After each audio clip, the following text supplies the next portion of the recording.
Buenos días.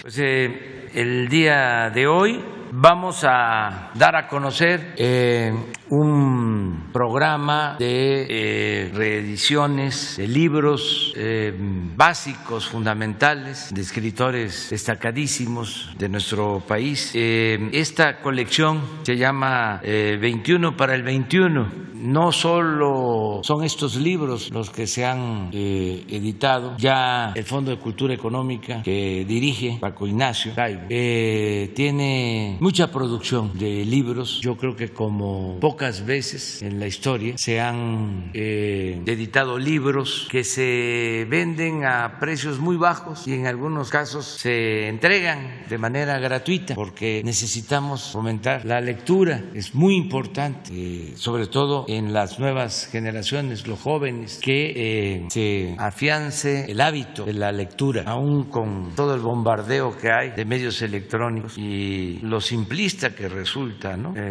Ver solo lo básico, las reseñas, la superficie y no ir al fondo. Entonces es muy importante el fomento a la lectura. Se está haciendo en el Fondo de Cultura Económica. Y esta colección pues tiene que ver con los 700 años de la fundación de la Ciudad de México, con los 500 años de la invasión extranjera y con los 200 años de nuestra independencia. Es parte de eso. Y se les va a informar en qué consiste esta colección, qué libros se escogieron, qué autores, y nadie mejor que Paco Ignacio para informar sobre esto. Yo creo que a ustedes se les van a entregar algunos libros de estos y se va a informar también cómo se van a distribuir, cuántos se hicieron, y se va a dar toda la información. Y luego, terminando, vamos a la sección de ¿Quién es quién? En las mentiras de la semana, porque correspondía hacerlo ayer, pero fuimos a Jalapa, Veracruz, a apoyar a los damnificados por el huracán y se pensó dejar para el día de hoy, jueves, aunque vamos a procurar que sean siempre los miércoles, el día que se dé a conocer sobre las mentiras de la semana, que es una síntesis, es un resumen, porque si no nos llevaríamos todo el día. Es una síntesis muy apretada, pero para dar una idea de cómo están los medios de información. Vamos con Paco Ignacio, adelante. Bien, la colección era 21 para el 21, nació hace unos meses dentro de lo que llamamos la estrategia de una república de lectores. La idea era producir una gran colección en términos de títulos y de ejemplares que nos permitiera una distribución masiva a lo largo y ancho del país. Al final optamos por 21 títulos, tras largas discusiones en el Consejo Editorial del Fondo de Cultura, y tuvimos algunos problemas. En algunos casos, algunos libros que nos interesaba que salieran en esta colección, o las agencias literarias o los herederos no estaban a favor de que sus autores tuvieran una distribución gratuita. En otros las contradicciones eran más complicadas todavía, y mientras que los herederos decían sí, las agencias literarias decían no. El hecho es que fue depurándose una lista a partir de lo que había en el Fondo de Cultura, a partir de conversaciones con autores, que recogiera libros post-independencia, o sea, a partir de la independencia hasta mediados del siglo XX. Esta colección, que voy a presentarles en unos instantes, consiste en, como les decía, 21 títulos de 100,000 ejemplares cada uno. Fue financiada por el Instituto que le devuelva al pueblo lo robado. Costó alrededor de 45 millones de pesos, que cubre costos de impresión, derechos de autor que se le pagaron a los herederos o los autores, y un micro costo de distribución mínimo, prácticamente inexistente. El costo unitario por cada libro se ponía así en los 21 pesos, lo cual, cuando vean los libros, van desde libros de 300 páginas hasta libros de un centenar, pero el costo promedio reunía esto. Armarla no era tan complicado, y producirla, aunque tenemos que agradecer a IEPSA, la empresa estatal, por la velocidad con la que imprimió y tuvimos problemas de almacenamiento. 2.100.000 libros en las bodegas del fondo, desbordaban las bodegas del fondo y de Ducal, y sino armar la distribución. El problema con la producción de libros en una operación, esta que es la operación más grande que ha habido en la historia de América Latina, de regalo de libros, es muy arduo. No puedes volantear los libros, no puedes pararte en una esquina y regalar. Tienes que encontrar que el libro indicado llegue al lector posible o al lector indicado. Y en ese sentido la clave es no le puedes dar a una sala de lecturas infantil a un libro de Monsiváis y sin embargo a un club de lectura, un CCH o un bachilleres en Guadalajara, tienes que hacerles llegar ese libro. Entonces tienes que crear una distribución fragmentada y bajo la lógica de a quién vas, quién buscas y cómo llegas. En términos de la distribución, optamos por 65% va a ser distribuida por Presidencia. Ya les contará en su momento Jesús cómo los va a distribuir. Entre ellos los que les tocan a ustedes, le tocaba a él. ¿Sí? ¿Me equivoco? No. A mí me tocan los periodistas de cultura y medios de comunicación de cultura. Y armamos esto. ¿Qué privilegiamos? Privilegiamos maestros de secundaria jubilados, los que están volviendo a leer en el ambiente que se ha creado en la República. Privilegiamos jóvenes, becarios, por aquí y por allá. Privilegiamos todas las estructuras de fomento a la lectura regadas, distribuidas por el país. Privilegiamos los planes piloto, donde llegamos formando mediadores de lectura con los librobuses, etc. Privilegiamos bibliotecas en las normales. Privilegiamos las universidades rurales. Privilegiamos los centros de secundaria, de escuelas de ciencias del mar.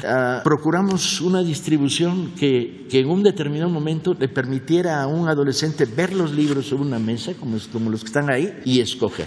Voy a comentarles un poco en qué consiste. Son 21 libros, a minuto por libro son 21 minutos. Voy a tratar de hacerlo en 30 segundos, cada uno. La Revolución de Independencia, un libro maravilloso de Luis Villoro. Yo creo el libro más inteligente que se ha escrito sobre la inteligencia de México. La colección es mixta, incluye literatura y ensayos de historia y crónicas.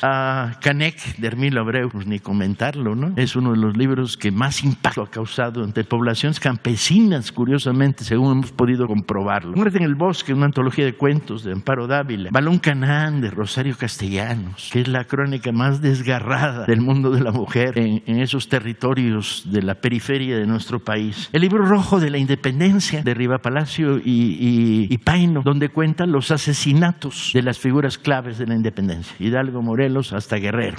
Un libro maravilloso, La breve historia de la guerra contra los Estados Unidos en el 46-47, de José C. Valadez. Tomochic, de Heriberto Frías. Hay algunos de los que nos sentimos particularmente orgullosos y espero que se me note cuando digo que me siento particularmente orgulloso.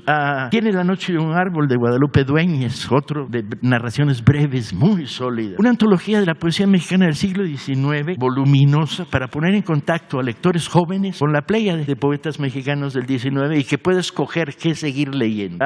Un libro de Elena Garro que estaba fuera de la circulación y Matarazzo no llamó, de intriga, no diría policíaca, pero sí de intriga. Hay un libro maravilloso de Carballido, La verdadera historia de Chucho el Roto, bandido generoso por demás, Tiempo de ladrones, que está escrito como obra teatral pero que se lee como pequeña novela. El río subterráneo, de Inés Arredondo, Los de abajo, de Mariano Azuela, El libro vacío, de Josefina Vicens, un homenaje que le debíamos hacía muchísimo tiempo a Josefina Vicens y a la gran calidad literaria de sus textos. Un libro muy raro que encontramos y que nos pareció muy importante, que es de Elías Amador, un historiador zacatecano del siglo XIX, que recoge los apodos de la infantería de la independencia: el tamalero, el lonchero, el roñas, esos héroes anónimos que tenían apodos y por ello se les conoce, pero que al leerlo te da una idea muy exacta de que la independencia fue un fenómeno de guerra popular de abajo hacia arriba, de guerra campesina y popular.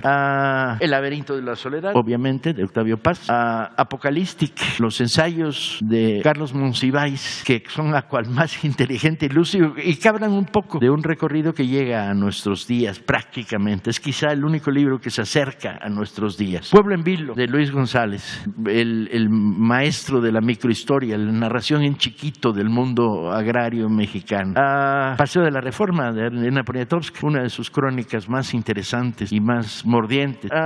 Un una antología maravillosa de Guillermo Prieto. Este es mi favorito, lo tengo que confesar, que se llama Crónicas de Amor, de Historia y de Guerra, del mejor cronista que ha tenido la historia de este país, y fueron seleccionadas con mucho cuidado porque van a todas las esquinas, desde historias sobre la independencia, sobre la guerra contra el imperio, hasta la descripción en una crónica de cómo es un elevador para contarles a sus paisanos cómo es esa caja que sube con poleas, ¿no? Y por último, debería estar, era obligado, el libro más censurado, La Historia de México, La Sombra del Caudillo, de Martín Luis Guzmán. Bueno, esa es la colección. Y entonces ahora empieza la distribución. Jesús les puede comentar, yo creo que debería comentarles que una parte de la distribución va a ir hacia los mandos de la milicia, importante, porque necesitamos que lean. Que otra parte va a ir a jubilados.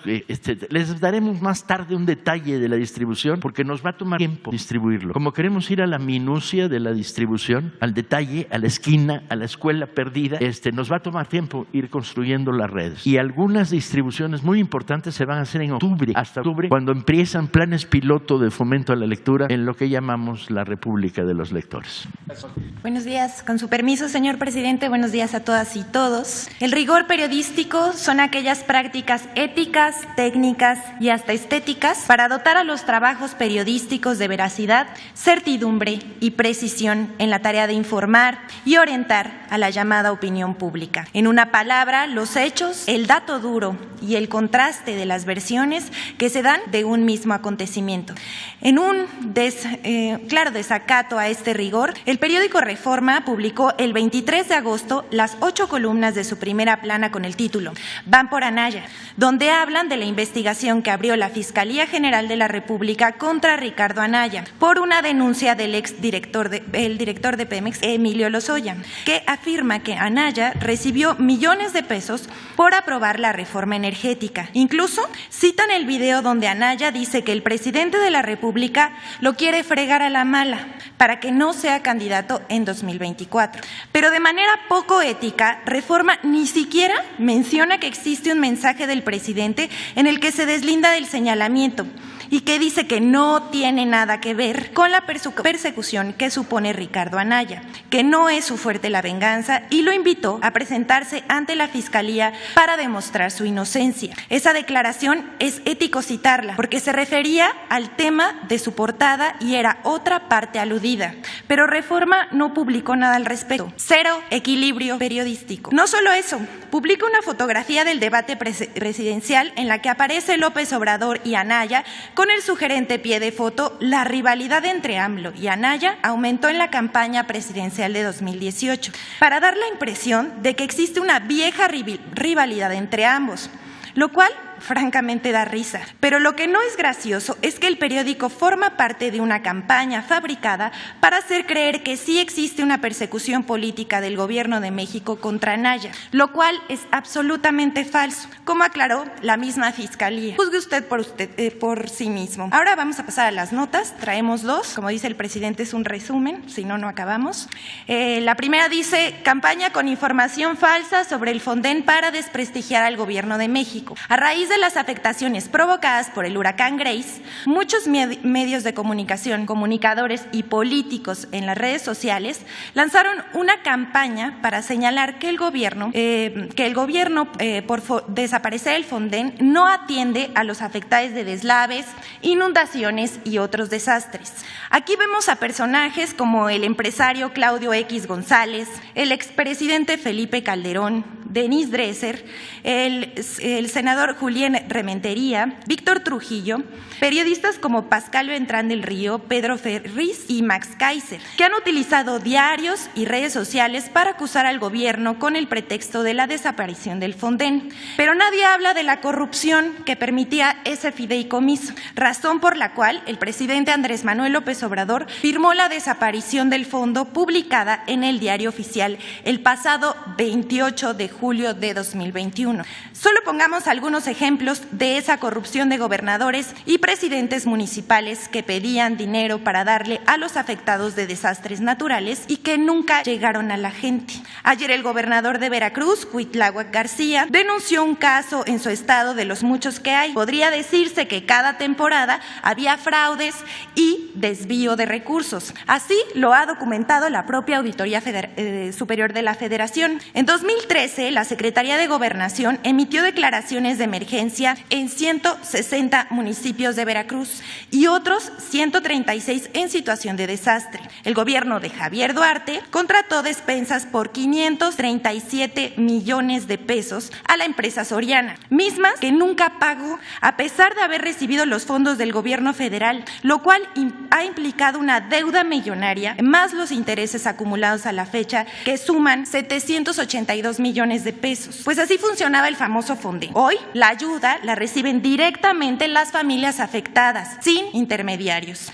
Aquí vemos el número de declaratorias desde 2007 a lo que llevamos de 2021 para ver la diferencia. En la primera se muestran las declaraciones de emergencia. En la segunda, cómo se gastaba el dinero.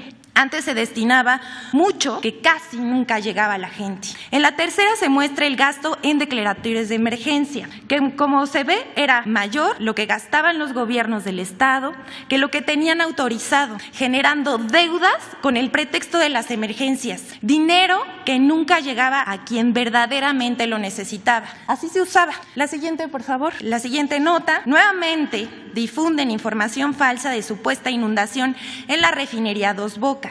A través de redes sociales, desde el 22 de agosto, comenzaron a difundirse supuestas imágenes de la refinería Dos Bocas, asegurando que se había inundado. El tema se posicionó siendo tendencia tanto en redes sociales, mensajería instantánea y búsquedas a través de Google. Cabe mencionar que no es la primera vez que reviven estas fotos a través de redes sociales y hacen pasar la información como cierta. La información difundida es falsa. La secretaria de Energía, Rocío Nale, desmintió que la refinería estuviera en mal estado o inundada. Las fotos corresponden a daños ocasionados por la tormenta tropical Beta en septiembre del año pasado. Y bueno, aquí están las fotos y los usuarios que las retomaron. Y hasta aquí nuestra sección del quién es quién. Muchas gracias.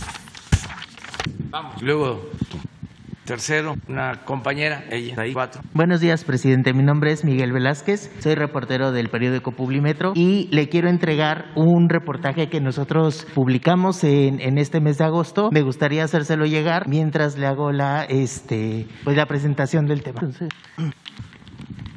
ojalá que lo pueda revisar mientras le hago la presentación. Este reportaje, presidente, fue realizado en la montaña de Guerrero, que como usted sabe, pues alberga algunas de las comunidades más pobres de nuestro país. Y en este reportaje demostramos que bajo el esquema de usos y costumbres continúa realizándose en nuestro país una práctica que es terrible para la infancia, que es la venta de mujeres y de niñas, especialmente de niñas para matrimonio. Y es que, presidente, por una cantidad de hasta 200,000 pesos o menos, hombres pueden ir a Guerrero a comprar una menor de edad para casarse con ella. Una práctica que algunas de las familias que la realizan aseguran que es de toda la vida, pero que en un gobierno de transformación no es entendible cómo es que pueda continuar. Presidente, Publimetro recorrió 16 comunidades de Guerrero, algunas que son cuna de esta lamentable práctica. En algunas de ellas se estima que hasta 40% de las niñas han sido vendidas en matrimonio, según cifras extraoficiales, pero que al ser una práctica de tanto tiempo, pues se podría considerar que son muchísimo mayores. Existe todo un esquema al respecto, presidente. El dinero, por ejemplo, se entrega durante la boda y la familia lo suele gastar en alcohol, en refrescos, en tortillas y en todo lo necesario para una fiesta de 3 días. Es decir, en un abrir y cerrar de ojos se gasta lo que pagaron por la vida de una niña que es menor de edad. ¿Qué tan menor de edad, presidente? Pues algunas niñas ni siquiera han tenido su primera menstruación y ya fueron vendidas por su familia. Como se imaginará, muchas de ellas son violadas, ultrajadas, golpeadas, si se niegan a hacer lo que su comprador les exige. Quienes logran huir de ese infierno se ganan el repudio de toda la comunidad, presidente, que lejos de ayudarlas, las hacen menos y las acusan de estar echadas a perder. Y más allá de mirarlas feo o de insultarlas, muchas son amenazadas de ser golpeadas, desnudadas en actos públicos, etcétera. Presidente, las mujeres que se han organizado entre ellas para ayudarse, para apoyarse, han establecido casas de mujeres indígenas que antes recibían apoyo económico, pero que ahora ellas mismas denuncian que se les han ido recortando pues en los últimos años. ¿Qué pasa con los hombres que participan en estas prácticas, presidente? Hasta este minuto ningún hombre ha sido detenido por violencia por la mujer en esta zona. Y finalmente, presidente, y por increíble que parezca, esta práctica a todas luces ilegal y que es realizada, repito, por algunas familias y no por toda la comunidad, eso hay que dejarlo muy en claro, puso en peligro a las personas que nos ayudaron a hacer este reportaje. Seguramente no es la primera vez que usted y que quienes nos oyen y nos ven conocen de esta situación. A mí me gustaría preguntarle, presidente, además de atender los orígenes de la violencia, de trabajar todos los días y desde muy temprano en la protección de mujeres y niñas del país, y además de pedirle a funcionarios quizás como Alejandro Encinas o a la secretaria Sánchez Cordero que atiendan esta situación, ¿cuál es su postura? ¿Cuál es su opinión de esto, presidente? Pues que es muy lamentable, ¿no?, que esto suceda y que tenemos que ir combatiendo todas estas prácticas en donde se afecta la dignidad de niñas, de niños, y lo hacemos. Estamos por eso buscando una transformación que no se quede solo en lo material, no es solo el bienestar material, sino el bienestar del alma, es poder alentar una nueva corriente de pensamiento, fortaleciendo valores culturales, morales, espirituales. Y este es un proceso que se ha iniciado con la transformación para que estas cosas que nos lastiman no sucedan en el país. Estamos trabajando todos los días, como tú lo acabas de decir, con ese propósito. Presidente, los usos y costumbres están por encima de la Constitución de nuestro país que protege los derechos humanos. Esto no es uso y costumbre, son cuestiones distintas. Las comunidades originarias, las comunidades indígenas, sus usos y costumbres tienen que ver con el bien, tienen que ver con el amor al prójimo, tienen que ver con el respeto, tienen que ver con la atención a la gente más necesitada, con la ayuda mutua, con la protección a la naturaleza, con la democracia auténtica, con la honestidad. Para los que no lo saben ni lo imaginan, en los gobiernos de Oaxaca de usos y costumbres, que son 417 municipios de los 570 que tiene Oaxaca, 417 son gobernados por la tradición y por usos y costumbres. Las autoridades, los presidentes municipales no cobran y toda la comunidad da servicio y no hay violencia, y todo lo que está construido en esos pueblos lo hace la gente con tequio. Hay estos casos que son la excepción, no la regla, o sea, no se puede generalizar. Y en la concepción conservadora, pues solo se ve la paja en el ojo ajeno, no la viga en el propio. No quiero profundizar sobre el tema, pero yo siempre he sostenido que el pueblo es bueno y sabio. Estos pueblos, estas comunidades. Y para los conservadores, el pueblo es flojo y malo. Parece muy maniqueo, ¿no? Pero así es.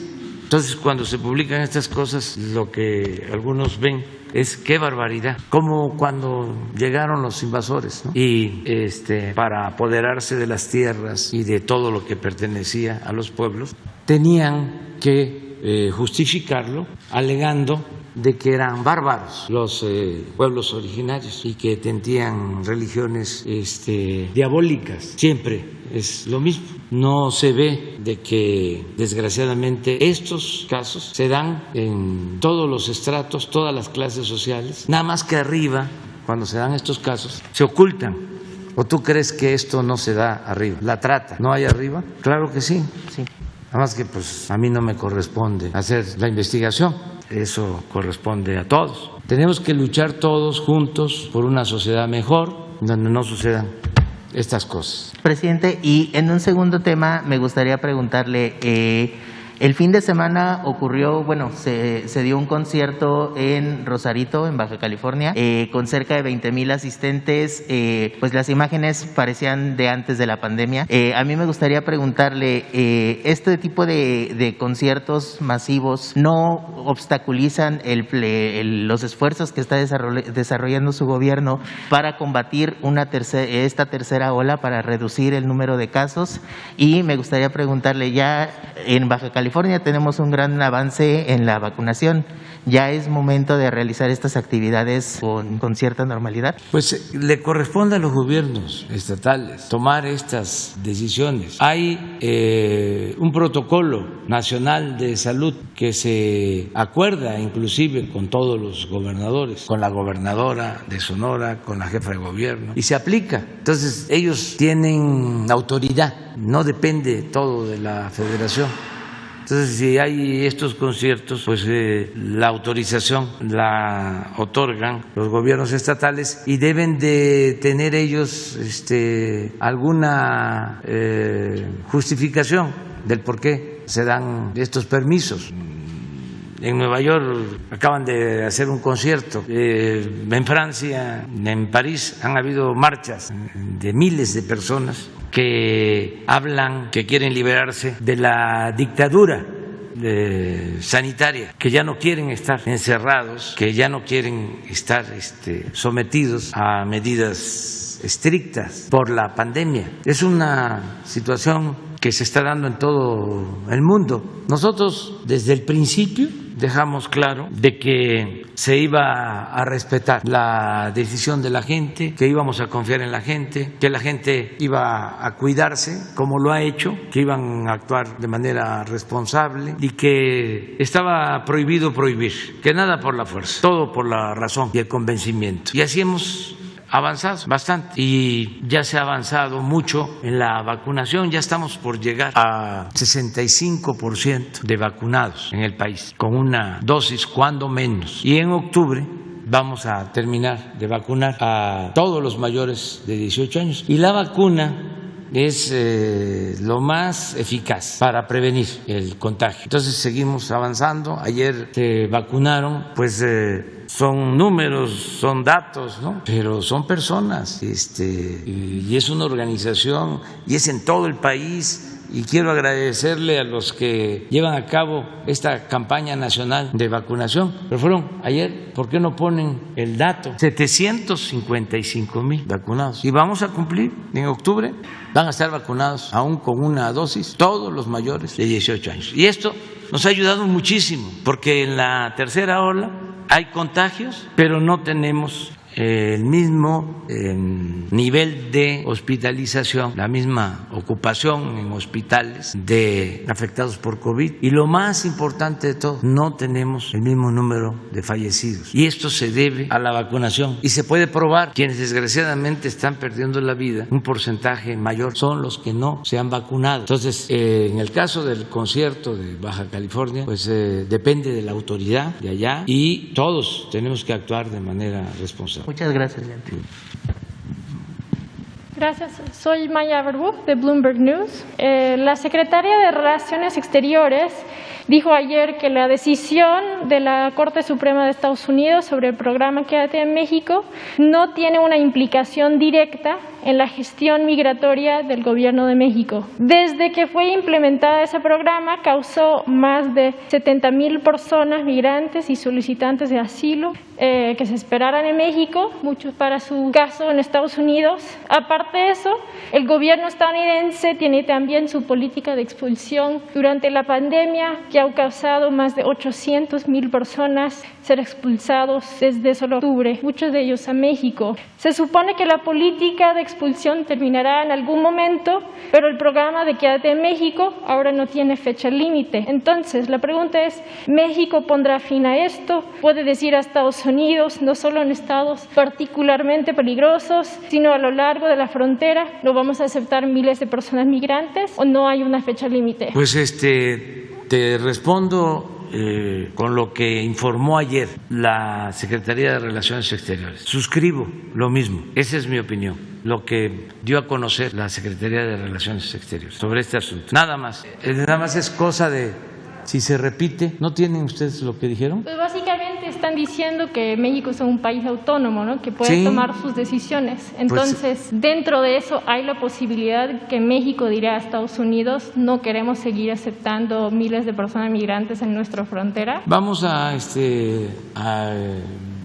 ver qué definió la Secretaría de Relaciones. Y siempre vamos nosotros a procurar tener una muy buena relación con el gobierno de Estados Unidos. Se tuvo cuando el presidente Trump y se tiene ahora con el presidente Biden. Por orden. Sí. Ahorita te damos la palabra. Y en su opinión, ¿es sostenible tener por un periodo de años esos miles de personas en la frontera norte de México, o debe existir una mejor? Se está atendiendo el problema de fondo.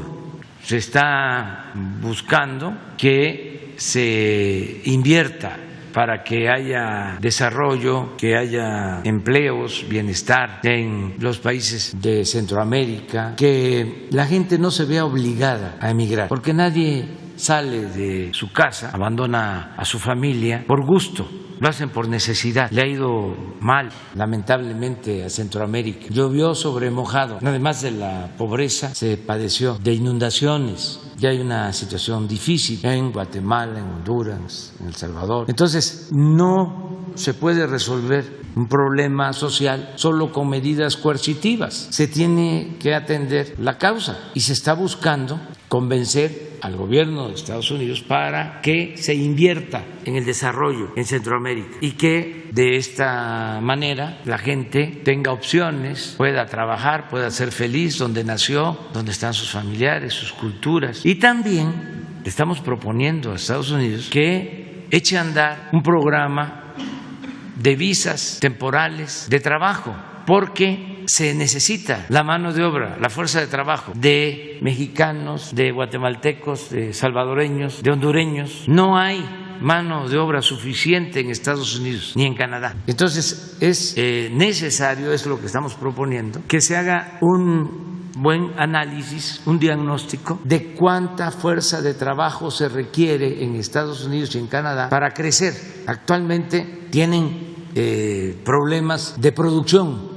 Si usted vive en Estados Unidos y compra un refrigerador, se lo van a entregar, si le va bien, en 3 meses, porque no tienen producción de electrodomésticos suficiente. Entonces se necesita producir, porque no es nada más de entregar fondos, ayudas. Se necesita producir y para eso se requiere fuerza de trabajo. Igual de importante que el capital en una empresa, o a lo mejor más importante, es la fuerza de trabajo. Entonces lo que estamos planteando es, necesitamos mejorar la actividad productiva en América del Norte. Necesitamos producir más. Si no, siempre van a estar llenos los puertos del Pacífico con mercancías de Asia. ¿Por qué comprar las mercancías en Asia si se pueden producir en América del Norte y en toda América? Sí, llevamos a cabo una política en donde no rechazamos a migrantes a diestra y siniestra, sino se ordena el flujo migratorio. Además de atender las necesidades de los pueblos para que la gente no salga y tenga opciones, tenga alternativas. Además de eso, también incrementar el número de visas temporales de trabajo y, ¿por qué no?, durante un tiempo recibiendo esas visas o cumpliendo con ir a trabajar a Estados Unidos, ya poder lograr la residencia. Eso es lo que estamos planteando, porque si no, pues solo vamos a estar optando por retener o por medidas de ese tipo.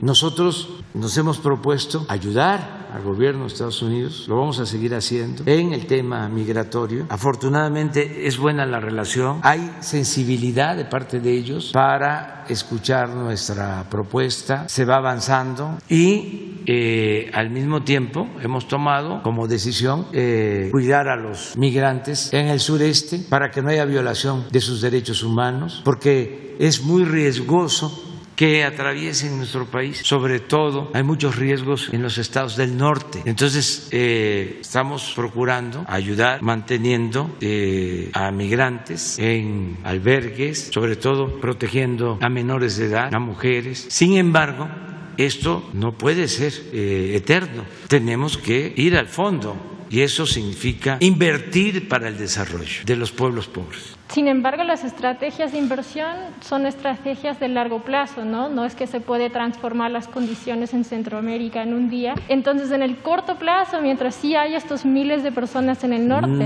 mientras hay secuestros altos, ¿qué hará el gobierno? Es que eso era lo que decían los conservadores aquí, pero también cuando se hablaba de enfrentar la violencia. Y hablábamos nosotros de que había que ayudar a la gente necesitada y que había que crear empleos y que había que atender a los jóvenes, y siempre nos contestaban exactamente eso. Sí, está bien, pero eso lleva tiempo y nunca se hacía. Y a los jóvenes se les abandonó por completo. Lo único que hicieron fue llamarles ninis, que ni estudian ni trabajan, y nunca hubo un programa para atender a los jóvenes. Entonces, si nosotros hubiésemos continuado con lo mismo, de que eso llevaba tiempo, pues no hubiésemos iniciado lo que ya comenzamos a hacer desde que llegamos al gobierno, que es apoyar a los pobres, que es procurar mejorar los salarios, atender a los jóvenes, garantizar el derecho de los jóvenes al trabajo, a la educación. Ya lo iniciamos y ya empieza a tener fruto. Eso que iniciamos hace 2 años y medio ya empieza a dar resultados, porque le hemos dado trabajo a 1.800.000 jóvenes. Le hemos dado trabajo como aprendices, ganando un salario mínimo. ¿Cuánto tiempo puede llevar esto en aplicarse en Centroamérica?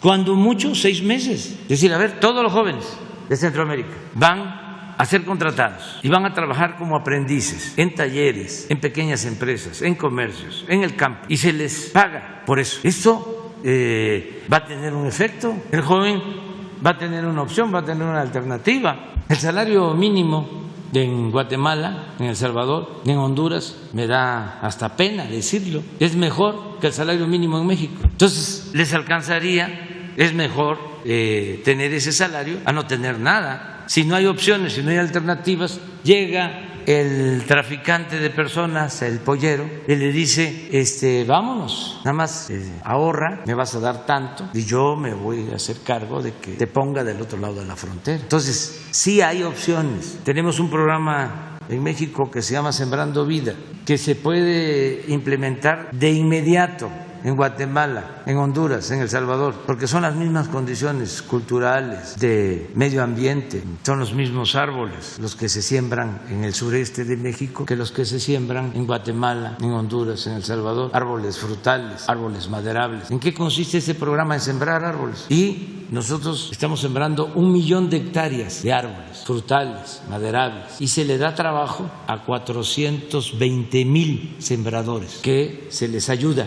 con un jornal para que cultiven sus propias parcelas. Esto además ayuda en el propósito de enfrentar el problema del cambio climático, porque eso no puede ser nada más discurso, demagogia. Tiene que llevarse a la práctica. Tienen que llevarse a cabo acciones con ese propósito de enfrentar el problema del cambio climático. Entonces, sí hay alternativas y nosotros estamos hablando con el gobierno de Estados Unidos y es muy buena la relación, independientemente de estas resoluciones judiciales, porque esto no es un asunto nada más jurídico, legal, es un asunto social, humano, moral. Entonces, no sé si tienen el comunicado. Eso es lo que yo sostengo, porque también quisieran, por las diferencias que hay en Estados Unidos y también nuestros adversarios, que nosotros nos peleáramos o entráramos a polémicas que no nos conducen a nada. Tenemos muy buena relación, tanto con republicanos como con demócratas. Esta es nuestra respuesta. Pero el fondo es lo que acabo de exponer. Ese es nuestro planteamiento de fondo. O sea, producir más en América del Norte y en toda América y cambiar la política que se ha venido implementando desde hace mucho tiempo. Por ejemplo, durante años fue el llamado Plan Mérida. Fíjense cómo querían resolver el problema, entregándonos helicópteros artillados. ¿Para qué queremos nosotros eso? Ya estamos proponiendo que desaparezca ese llamado Plan Mérida y que toda la cooperación tenga que ver con el desarrollo, con el bienestar del pueblo. ¿Saben qué sucedía? También esto para los jóvenes, porque en los medios no se informa sobre esto. El embajador de Estados Unidos en México, el que estuviese en turno, se tomaba la foto con un alto funcionario de México entregándole helicópteros y armamentos. Ese era el plan migratorio. No queremos eso. Y afortunadamente hay sensibilidad. Nos han escuchado. He hablado con el presidente Biden sobre este tema, con la vicepresidenta Kamala Harris, que es también muy sensible y que ha ayudado bastante en mejorar las relaciones para atender el fenómeno migratorio. Acaba de estar el asesor principal de seguridad del presidente Biden, el señor Sullivan, y hablamos como 3 horas del tema y vamos bien buscando el acuerdo. Desde luego hay estas diferencias que tienen en Estados Unidos, pero independientemente de esto tenemos que ir al fondo, a lo estructural y proteger derechos humanos. Voy a aprovechar para decirles que ya este fin de semana aparece mi nuevo libro que se llama A la mitad del camino, y un capítulo lo dedico a describir cómo fue la relación con el presidente Donald Trump, todo lo que se trató, y ahí va a quedar claro cuál es nuestra política y cómo afortunadamente con el presidente Biden hemos podido entendernos. Si me permite un segundo tema. ¿Sí? ¿Qué cambios se esperan con Pemex después del accidente hace unos días? Paró casi una cuarta parte de su producción. ¿Van a cambiar las proyecciones de producción de crudo para este año? ¿Van a inyectar capital para recuperar daños o mejorar las instalaciones? ¿Y qué plan tienen si realmente con las condiciones climatológicas no pueden comenzar a funcionar otra vez el día lunes? ¿Otra vez? Que habían dicho que iba a comenzar a hacer su funcionamiento normal el día lunes. ¿Qué va a pasar si eso no es posible? Pues no nos adelantemos. Yo soy optimista. Pemex está remontando una crisis heredada de muchos años de abandono, porque el propósito que tenían los gobiernos neoliberales era que Pemex se arruinara para poder privatizar el petróleo. Era el plan principal, arruinar a Pemex y arruinar a la Comisión Federal de Electricidad. Afortunadamente el pueblo de México dijo basta y sonó la alarma, la campana, se dio el cambio y nosotros nos hemos dedicado a fortalecer a Pemex y a la Comisión Federal de Electricidad. Y ya sacamos a Pemex del hoyo en que se encontraba, porque en 14 años consecutivos se cayó la producción. 14 años. Y llegamos, se detuvo la caída y ya estamos de nuevo extrayendo más crudo. Hasta podríamos mostrar, no sé si tengan la gráfica de la caída. Bueno, lo puedo explicar. En 1994 fue la producción mayor en la historia del petróleo, 3.400.000 barriles diarios. Pero a partir de ahí, porque para llegar a eso, echaron a perder los campos y afectaron el yacimiento principal, el más grande, Cantarell, porque para sacar petróleo sin recato, sin cuidar el medio ambiente, sin pensar en el futuro, le inyectaron a los pozos nitrógeno para sacar más. Y esto con el tiempo produjo que los pozos petroleros se contaminaran con gas y se tuviese que quemar gas como nunca se había quemado. Un gran desperdicio. Entonces, después de tener 3.400.000 barriles, empezamos a caer y nosotros agarramos en 1.700.000, la mitad de la producción máxima. Y ahora estamos rescatando a Pemex, porque también lo que hicieron los corruptos del neoliberalismo, apoyado por los medios de información y por la prensa especializada en finanzas y en petróleo, nacional y extranjera, que nunca dijeron nada. Bueno, toda la inversión de Pemex en el periodo neoliberal la orientaban al norte y a los campos de aguas profundas para beneficio de las empresas. Entonces no se extraía más petróleo, se gastaba más. ¿Qué hicimos nosotros? La inversión la orientamos donde está el petróleo, en tierra y en aguas someras, en el sureste, y estamos bajando el costo de extracción. Ya estamos extrayendo petróleo a un costo de $4 barril y el promedio es de 10 y 12 dólares de extracción por la mala planeación, porque lo que les importaba no era extraer el petróleo, sino entregar contratos a empresas y hacer negocio. Lo que predominaba era la corrupción. Entonces ahora estamos descubriendo nuevos yacimientos en tierra, en agua somera, y estamos sacando adelante a Pemex. Y a pesar de ese accidente, se va a restablecer la producción pronto y vamos a cumplir con el plan que tenemos. Este año vamos a terminar con 1.800.000 barriles promedio diario. Y ya también establecimos como meta no extraer más de 2 millones de barriles, porque solamente vamos a extraer lo que se va a requerir para producir las gasolinas en México, porque ya no vamos a vender petróleo crudo al extranjero y vamos a estar comprando gasolinas y diésel. Vamos a darle valor agregado a la materia prima, por eso estamos construyendo la nueva refinería, esta que se inunda cada rato. ¿Por qué no pones es que es muy interesante. Miren el coraje que tienen nuestros adversarios. Los tweets del... Sí, porque no hay que estarse enojando. Es que me llamó la atención uno. Les está quedando padre el lago de Dos Bocas. Ay, no sabía yo quién era. ¿La refinería de Dos Bocas será submarina o no será? ¿Cómo? Ah, este es caricaturista. ¿De qué periódico? Financiero, Economista, Reforma, Universal, no, ni menos Jornada. Los mejores caricaturistas. Geniales, los moneros. Bueno, no olvidamos nuestro gran caricaturista Antonio Helguera. Creo que ayer cumplió 2 meses de su fallecimiento. Y son de lo mejor, de lo mejor. Pero estos no. Este otro es. Entonces, quiero felicitar a la 4T por haber recuperado el lago de Texcoco.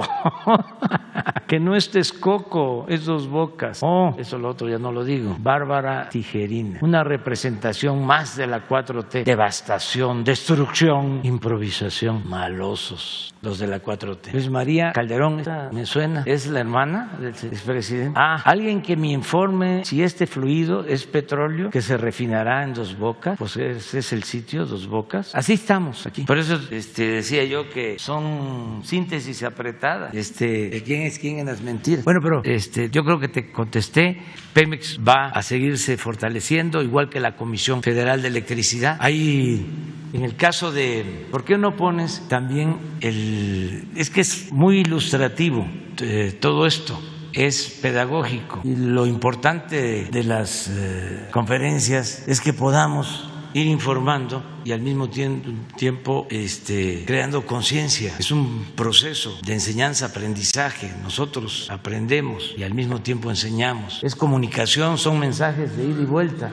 Esta es la producción de petróleo, por tu pregunta. 12, aquí agarramos. Y el 14, el 94 estaba 3.400.000 barriles. Aquí es 2.548.000, ya va para abajo. Miren, aquí agarramos nosotros y aquí estamos. Esto venía así. Incendio, porque esto es de... No, vamos bien. Vamos a seguir apretando. Le vamos a dar otra vuelta a la tuerca, pero para que se acabe por completo la corrupción, que ese era el principal problema de Pemex. Baste decir que ahora todos los escándalos estos que hay del señor Anaya tienen que ver con Pemex, porque se sacaba dinero de Pemex para comprar votos de legisladores que ahora son opositores. Les pagaban para que votaran a favor de la privatización del petróleo. Ese es el debate de ahora. Pero hay sobre el quién es quién en las mentiras, hay un mensaje de Claudio X González sobre la desatención, según él, a los damnificados del huracán. ¿Lo puedes poner? Todo esto es para entendernos bien. Mire lo que dice Claudio X González. El paso devastador de un huracán como el Grace es un desastre natural. La desaparición del Fonden y el desvío de sus recursos no es un desastre natural, sino provocado. ¿Sí? Lo retoma del periódico del Reforma, que es lo mismo. Este señor, Claudio X González, se benefició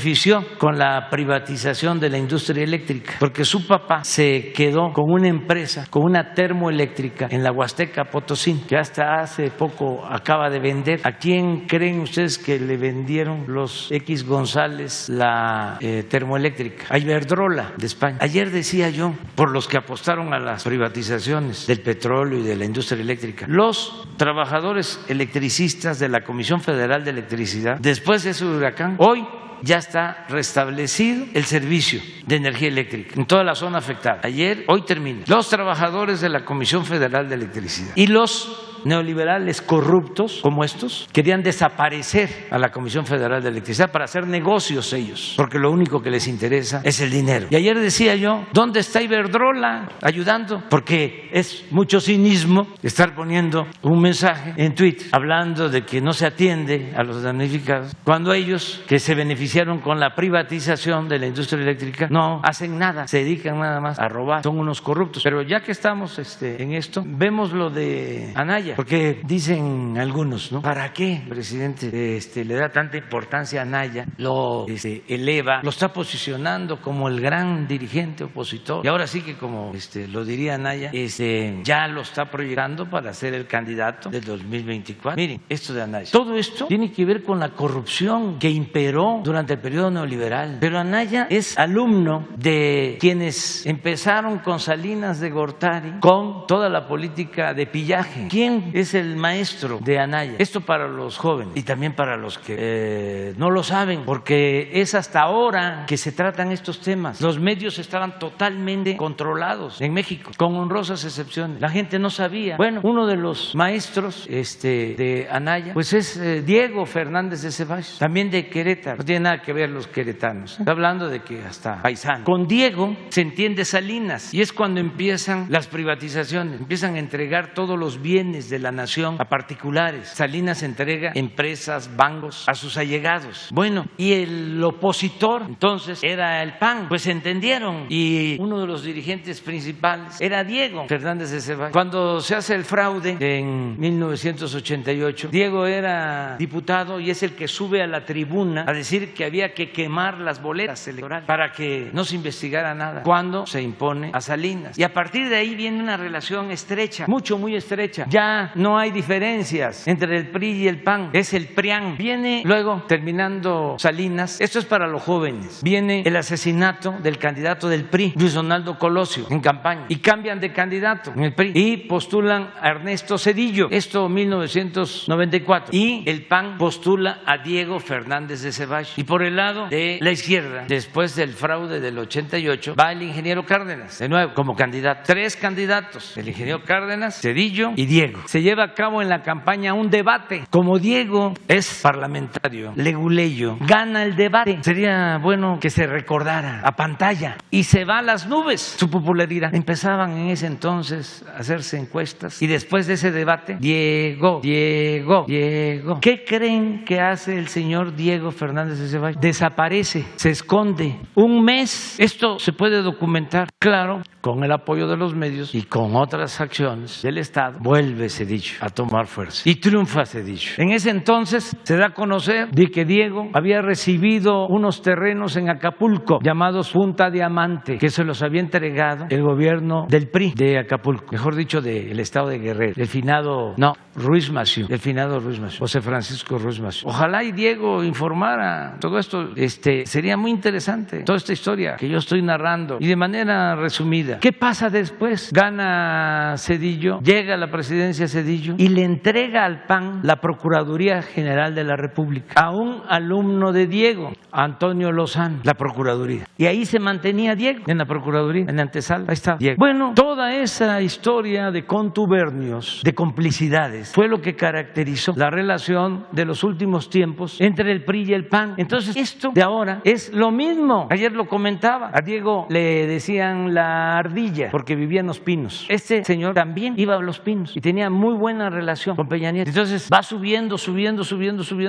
Le ayuda en todo a las privatizaciones de la industria eléctrica, del petróleo. Y el director de Pemex de ese entonces lo acusa de recibir dinero y la denuncia la presenta el mismo gobierno de Peña Nieto. Y ahora que lo citan a declarar, se le hace fácil al señor decir: me está persiguiendo el presidente. ¿Qué tengo que ver yo con toda esta historia que les estoy contando? Nada, lo único que he hecho es denunciarlos siempre, pero no es mi fuerte la venganza. No tengo que ver absolutamente nada con la denuncia de este señor. Él tiene que aclarar si recibió o no recibió el dinero. No hay persecución en este gobierno. Pero también tenemos que aclarar, porque lo más importante de la transformación que estamos llevando a cabo es el cambio de mentalidad y el lograr la no repetición. Nunca más todas estas historias que avergüenzan. Imagínense legisladores recibiendo dinero para votar y entregar el petróleo que es de los mexicanos a particulares. Esta es parte de la historia para los jóvenes, y ojalá nada más Netflix no se interesa por estos temas, pero realmente son guiones únicos para series. Buenos días, presidente. Hans Salazar, de Noticiero en Redes. Preguntarle primeramente a propósito de Iberdrola y todo este tema que se ha estado tocando, de cómo se ha estado revirtiendo, y a propósito de fortalecer a la Comisión Federal de Electricidad. Existe un proyecto de energía solar importante que listó el gobierno de Baja California, la cual se tuvo que llevar a cabo porque el hijo de Carlos Salinas de Gortari lucraba con la venta de energía cara desde Estados Unidos, perjudicando a los bajacalifornianos. Hoy hay un inexplicable retraso para esa autorización como parte de una estrategia de descalificación que ha emprendido Iberdrola a través de Carlos Torres, que es al fin de Felipe Calderón, quien es consejero a su vez de esa empresa y cuyo objetivo es sabotear un proyecto tan importante para el norte del país y que la CRE, que es la Comisión Reguladora de Energía, al parecer no ha querido entregar aún el permiso de generación, que es resultado de una licitación pública hecha por el gobierno de Baja California, en la que intervinieron 17 participantes. Usted, no sé si le pregunto si está enterado y a qué atribuiría que la CRE tenga este retraso sobre estas autorizaciones, porque beneficiarían al pueblo de Baja California, más cuando en esta trama están estos apellidos, tanto Salinas de Gortari como Calderón. ¿Y qué opina de esta situación? Sería mi primer tema. Una licitación del gobierno de Baja California, y sí son empresas que venden energía eléctrica en Baja California y están peleándose el contrato y hay denuncias, pero no me consta de que esté un hijo de Carlos Salinas. Ya tenía yo esa información, pero no tengo pruebas, de modo que no puedo emitir ninguna opinión. Ahí lo que tiene que hacerse es que la Función Pública y la Comisión Federal de Electricidad actúen con legalidad. Eso es todo, porque también cuando se trata de estos contratos entran en juego intereses y se culpan unos a otros. Los que quieren quedarse con el contrato, ¿no? Acusan a otros. Entonces tiene que hacerse una investigación seria y actuar con rectitud. ¿Y no sería más conveniente que quedara precisamente en esta estrategia de soberanía nacional en el tema energético para que la Comisión Federal de Electricidad estuviera interviniendo de esta manera? Va a intervenir Pero para que precisamente no quedara en estos intereses privados. Es que hay una parte de Baja California que no tiene conexión eléctrica. O sea, toda la red nacional llega a todo el país, pero las Baja Californias no tienen red nacional y de eso depende el que tenga que comprarse energía. Se importa energía desde hace tiempo y por eso es este contrato para el abasto de energía. Entonces se hizo la licitación, ganó una empresa de Nuevo León, pero el que tenía el contrato o la empresa que tenía el contrato es la que supuestamente esa relación se señala. Se señala. Que tiene esa relación. Eso, sí. Son presuntos. Sería lo mejor transparentar todo esto. Sí, eso es lo que hay que hacer, pero no adelantarnos porque se tiene que saber.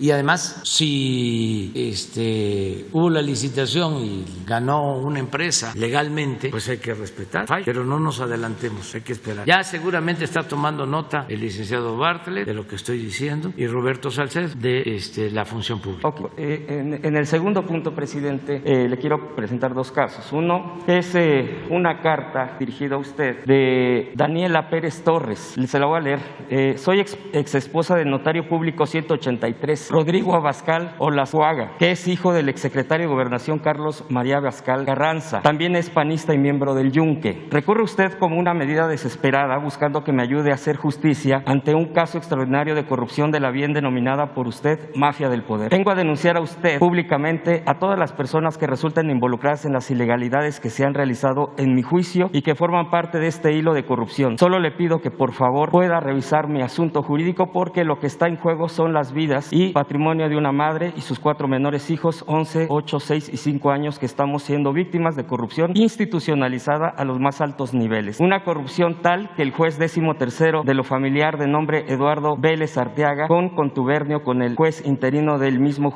juzgado tercer familiar de nombre José Antonio Méndez Pliego, ordenaron que el día de ayer y continuando al día de hoy se busque a mis 4 menores hijos en toda la República como si se tratara de niños secuestrados y se arranquen de mis manos como si yo fuera una agresora y no quien detenta su guardia y custodia y se entreguen en las manos de su padre, el notario Rodrigo Abascal, quien es su agresor, su violentador y victimario. Un hombre que está siendo investigado por violencia familiar y violencia contra sus hijos por parte de la Fiscalía de la Ciudad de México y quien ha ordenado un régimen de convivencia supervisada por esta misma. Asimismo, en esta misma orden resulta claro que al no poder quitar la guardia y custodia de mis hijos porque tendría que iniciarse un juicio incidental, lo cual implicaría tiempo y permitirme ser oída y vencida en juicio, se inventa un término legal y otorgado los cuidados a mis hijos casualmente en mi casa a su padre. Con esto se logra un plan maestro de Rodrigo Abascal, con el de tantas veces se ha amenazado y quitarme todo, incluso buscar meterme a la cárcel. De orden familiar en exceso y abuso de facultades, arranca a los niños pequeños de los brazos de su madre, quien siempre lo ha cuidado, y se despoja a una mujer de su casa para darle al señor notario sus 2 propiedades en la Ciudad de México, no importando dejarme en la calle. Este hombre está denunciado por violencia desde el 2019, no ha podido judicializarse la carpeta porque todo el proceso ha sido entorpecido por una mano oscura que mueve los hilos del sistema judicial y de cuya erradicación usted ha hecho motor y legado en este gobierno. Le suplico atentamente que no desestime mi petición. Este hombre se ha atrevido a señalar como coparticipantes de su poder a miembros de su gabinete, que yo consideraría que serían incapaces de realizar algo así. Quizás busque desviar la atención de los verdaderos cómplices y terminar embarrando de paso a su gobierno. Esto es algo muy típico de una personalidad psicopática como la del notario Abascal. Se trata de un caso más de violencia de género. Yo soy una de tantas mujeres que hoy en día vivimos con miedo. Desafortunadamente, en mi caso, tiene el agravante de haberme casado con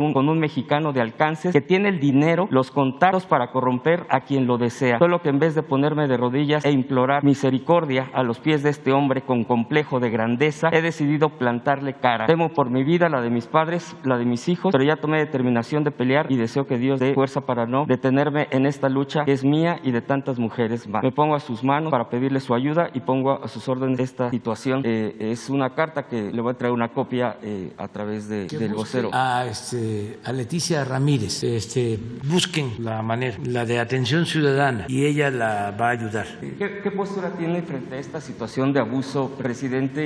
Vamos viendo. Sí. Y Leti la va a atender. Gracias, para apoyarla. Gracias. Bueno, vamos con ella. Gracias, buenos días. Judith Sánchez Reyes, de Imagen del Golfo de Veracruz. Presidente, hace unos días le habíamos informado sobre esta situación financiera, esta crisis financiera que vive el Poder Judicial allá en el Estado, como resultado de esta presunta corrupción de los contratos bajo la figura de asociaciones público-privada para la construcción de 21 ciudades judiciales durante la presidencia del exmagistrado Edel Álvarez. Hace unos días fue aplicado por Ministerio de Ley el retiro forzoso a una magistrada, mientras en otro caso la Justicia Federal denunció al Congreso local por el retiro forzoso justamente de otro magistrado. Todo esto que está sucediendo en el Poder Judicial allá en el Estado, pues está generando una serie de incertidumbres, ya le había yo comentado, que se suma al cierre de 31 juzgados microrregionales y familiares, y esto ha provocado protestas por parte de colegios de abogados en diferentes zonas de Veracruz. Y bueno, pues por supuesto también está generando una crisis sin precedentes en lo que tiene que ver con la impartición de justicia y que está afectando pues obviamente a muchas personas que no tienen pues el acceso a ella.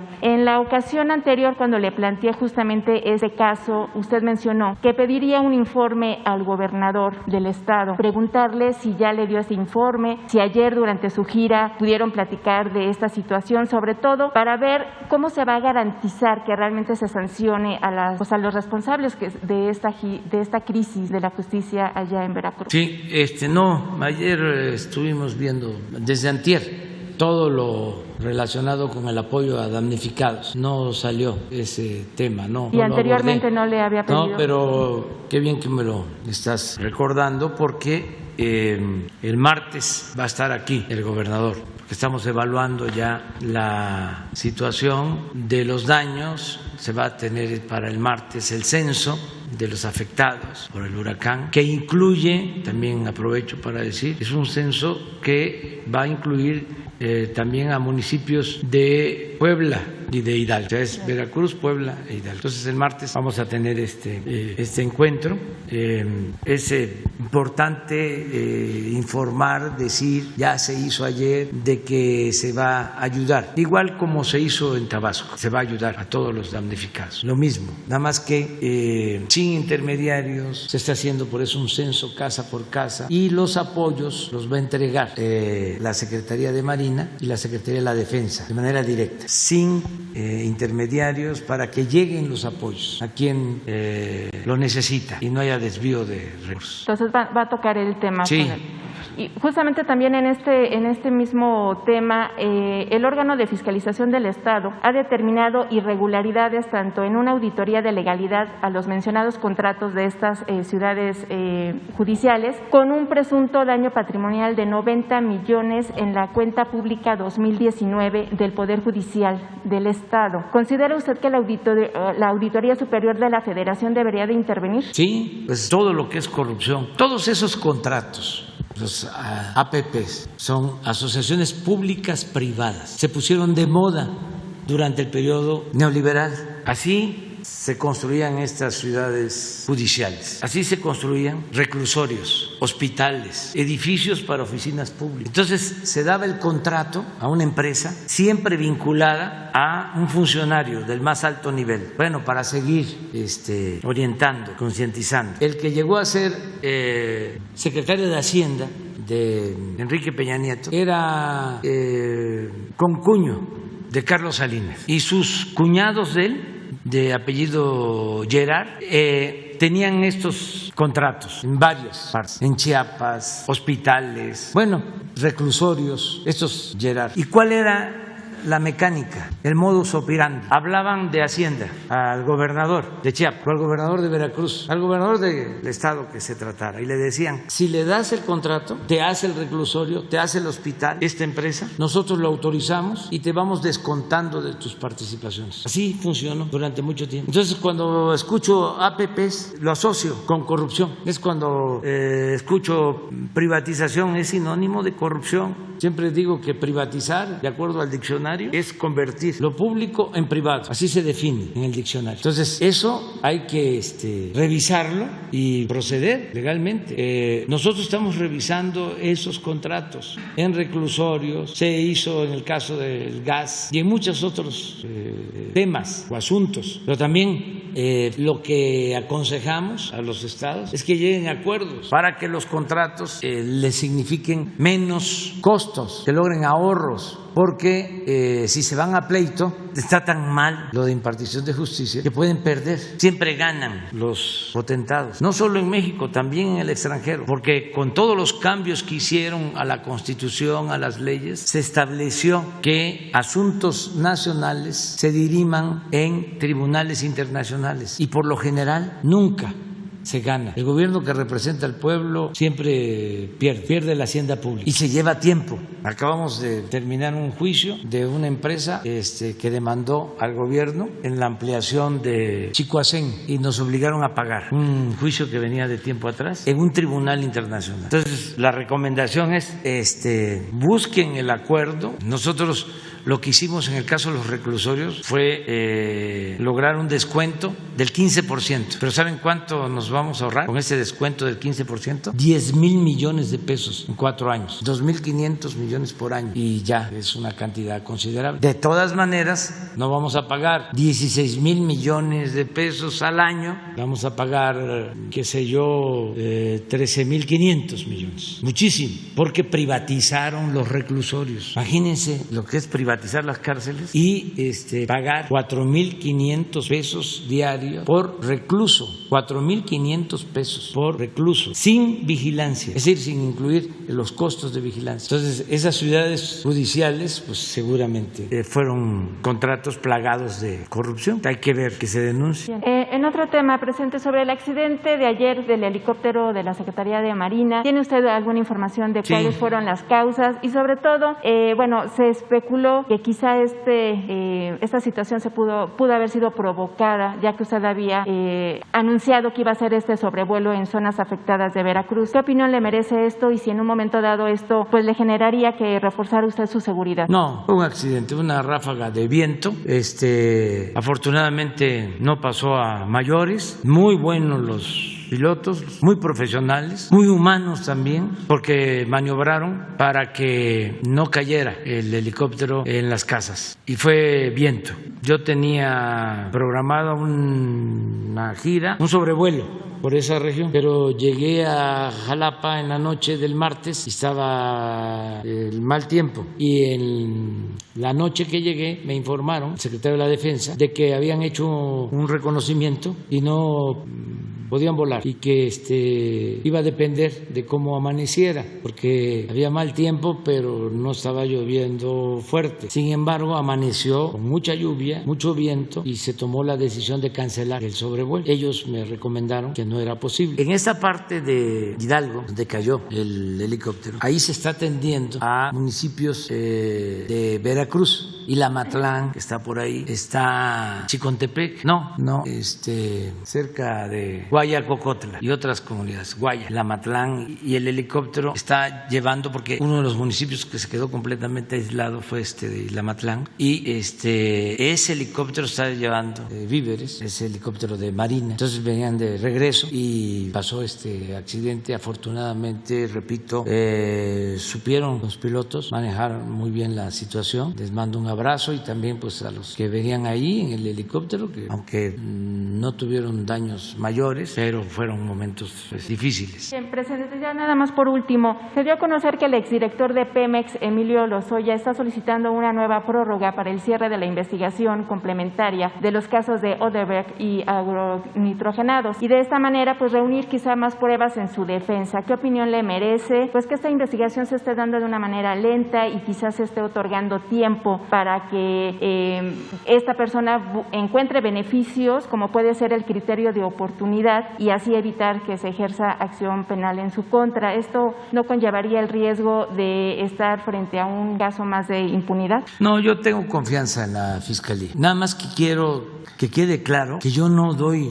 órdenes en la Fiscalía. Yo he visto al fiscal desde que soy presidente, creo que en 6 ocasiones, nada más. Y esto porque trabajamos juntos el compromiso de llegar a la verdad en el caso de los jóvenes de Ayotzinapa. Y él viene o participa en teleconferencia. Pero no tengo yo una relación. Él no me permitiría que yo le diera órdenes, ni yo lo haría por principios. Es una relación de respeto. Eso también cuesta trabajo que se entienda, porque piensan que es como antes. Yo no tengo que ver con los juicios, no me corresponde legalmente. Eso tiene que ver con la Fiscalía. Claro, sí me interesa que la impartición de justicia sea rápida, sea expedita y sea eficaz. Eso sí me importa, que la Fiscalía actúe bien. Le tengo confianza al fiscal Alejandro Gertz Manero, y lo mismo en el caso del Poder Judicial. Le tengo confianza al presidente de la Suprema Corte de Justicia. A otros ministros no, ya lo he dicho aquí, y tampoco a los jueces. No generalizo, hay jueces rectos, pero por lo general, esta historia que conté, cuando les entregaron a los del PAN, con Cedillo, la Procuraduría, en ese mismo tiempo les entregaron también el Poder Judicial. Entonces, no todos son así, no generalizo, pero hace falta limpiar el Poder Judicial. Es que jueces, magistrados, ministros al servicio de grupos de intereses creados, no solo al servicio de la delincuencia organizada, al servicio de la delincuencia de cuello blanco. Y repito, no todos, no generalizo, pero el juez que todavía ni se publicaba, o llevaba unas horas de publicada, la ley eléctrica, ya estaba dándole entrada a juicios de amparo. Son jueces a modo. Es como el instituto que crearon para evitar los monopolios, el de la competencia, completamente tendencioso para proteger a los grupos de intereses creados. No protegen al pueblo. Imagínense los jueces que no protegen al pueblo, sino que protegen a potentados. ¿Dónde queda el ideal de Morelos, que decía que haya tribunales que protejan al débil de los abusos que comete el fuerte? ¿Dónde está la justicia? Ni pueden alegar. No, es el derecho. Pues entonces que le cambien de nombre a la Suprema Corte, que ya no sea Suprema Corte de Justicia de la Nación, sino que sea Suprema Corte del Derecho de los Potentados. Ese es el fondo del asunto. Muy bien, ya nos pasamos. Ya no se puede. Mañana, ¿quedas mañana? El lunes estás invitado. Eres el primero. Es que ya es la hora.